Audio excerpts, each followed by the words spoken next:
Hello friends, अस्सलाम वालेकुम। ये बात है साल 1922 की, जब एक 15 साला लड़का जापान के शहर टोक्यो में एक छोटे से गिराज में अपने काम पर पहले दिन जाता है।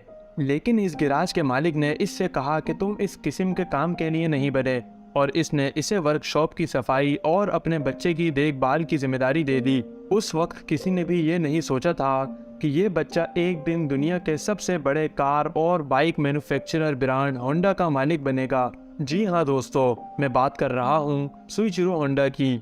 और अब होंडा कंपनी दुनिया के कुछ बड़े कार ब्रांड से मुकाबला भी कर रही है। आज की वीडियो भी सुइचिरो होंडा की जिंदगी के बारे में है कि किस तरह एक गरीब जापानी लड़का वर्कशॉप की सफाई और बच्चों की देखभाल करने से लेकर होंडा मोटर्स के साथ मल्टी बिलियन डॉलर ब्रांड्स का मालिक कैसे बना। तो चलिए स्टार्ट करते हैं। इस कहानी का आगाज 17 नवंबर 1906 में एक छोटे से गांव से होता है जिसका नाम टेनरियो शिजुका था। माउंट फूजी के करीब ये वो गांव था जहां गियो होंडा और इसकी बीवी माइकी होंडा ने अपने पहले बेटे का इस्तेमाल किया।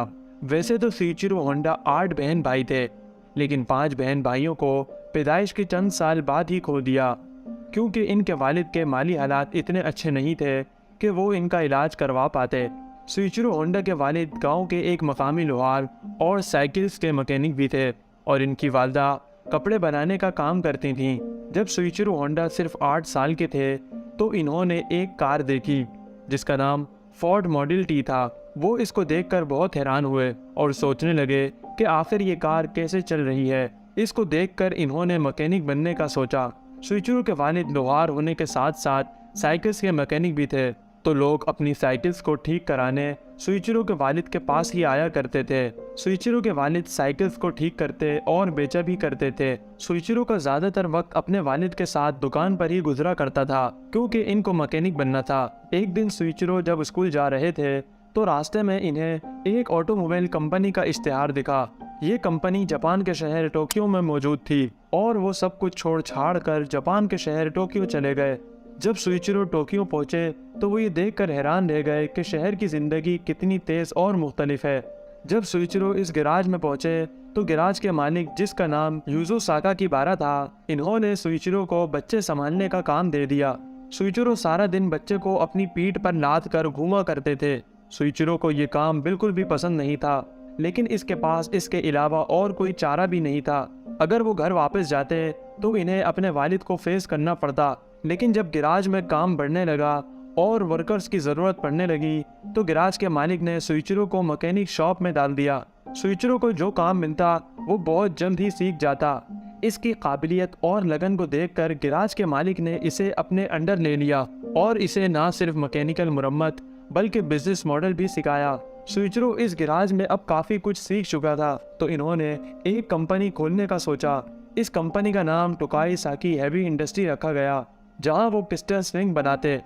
ये कंपनी इन्होंने अपने दोस्त के साथ मिलकर खोली। सुइचिरो दिन भर में 2 शिफ्ट किया करते थे, जहां दिन में वो रिपेयरिंग और रात में पिस्टन स्प्रिंग बनाते थे। आखिरकार 1939 में सुइचिरो एक वर्किंग पिस्टन्स तैयार करने में कामयाब हुए, जिसके बाद टोयोटा कंपनी ने पिस्टन्स बनाने के लिए सुइचिरो से रब्ता किया।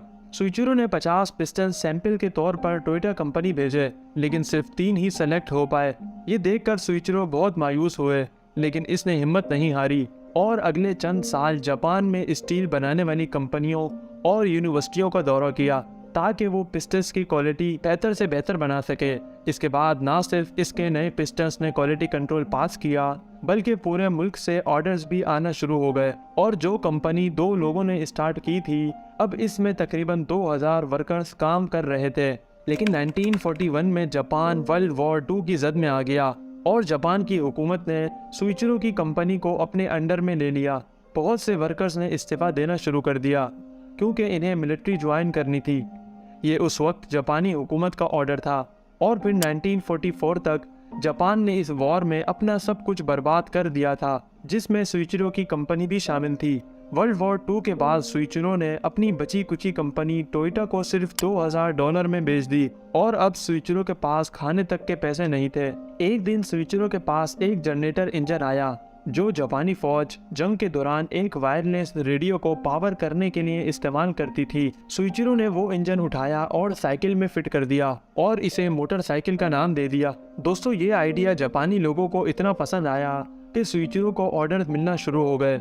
इसी को देखते हुए सुइचिरो ने अपने घर को गैराज में तब्दील कर दिया। इतने ज्यादा ऑर्डर मिलने पर इन्हें खुद का एक इंजन डिजाइन करना पड़ा। इसी दौरान सुइचिरो की मुलाकात अपने पुराने दोस्त से होती है और फिर दोनों साथ मिलकर काम करने लगे। 1948 में सुइचिरो ने होंडा कंपनी की बुनियाद रखी और देखते ही देखते इसने पूरे जापान में अपने झंडे गाड़ दिए। होंडा का अगला टारगेट यूरोप और अमेरिका में इंटर होना था और 1959 तक होंडा कंपनी अमेरिका में इंटर हो चुकी थी और होंडा की सबसे बड़ी कामयाबी ये मोटरसाइकिल थी जो पूरी दुनिया में सबसे ज़्यादा सेल हुई और इस बाइक की वजह से होंडा पूरी दुनिया में मशहूर हुई। दोस्तों, होंडा कंपनी मोटरसाइकिल पर ही नहीं रुकी बल्कि 1963 में T360 मिनी ट्रक लॉन्च किया। इसके बाद इन्होंने दूसरी गाड़ी होंडा सिविक लॉन्च की और ये गाड़ी बहुत मशहूर हुई। 1980 तक होंडा जापान में तीसरी सबसे बड़ी कार मैन्युफैक्चरर कंपनी बन चुकी थी और 1990 तक ये वर्ल्ड की तीसरी सबसे बड़ी कार मैन्युफैक्चरर कंपनी थी। सुइचिरो होंडा ने होंडा सिविक के लॉन्च होने के अगले ही साल कंपनी से रिटायरमेंट ले ली थी और इनका इंतकाल 5 अगस्त 1991 में हुआ। दोस्तों, ये थी सुइचिरो होंडा की कहानी। कैसे ये बच्चा एक गरीब घर में पैदा हुआ और फिर दुनिया की सबसे बड़ी कार मैन्युफैक्चरर कंपनी का मालिक बना। उम्मीद है कि आपको आज की वीडियो भी बेहद पसंद आई होगी। वीडियो पसंद आई हो तो वीडियो को लाइक करें और अगर अभी तक हमारे चैनल को सब्सक्राइब नहीं किया तो चैनल को सब्सक्राइब करके बेल आइकन पर ज़रूर क्लिक करें। मिलते हैं एक और न्यू वीडियो के साथ, तब तक के लिए अल्लाह हाफिज़।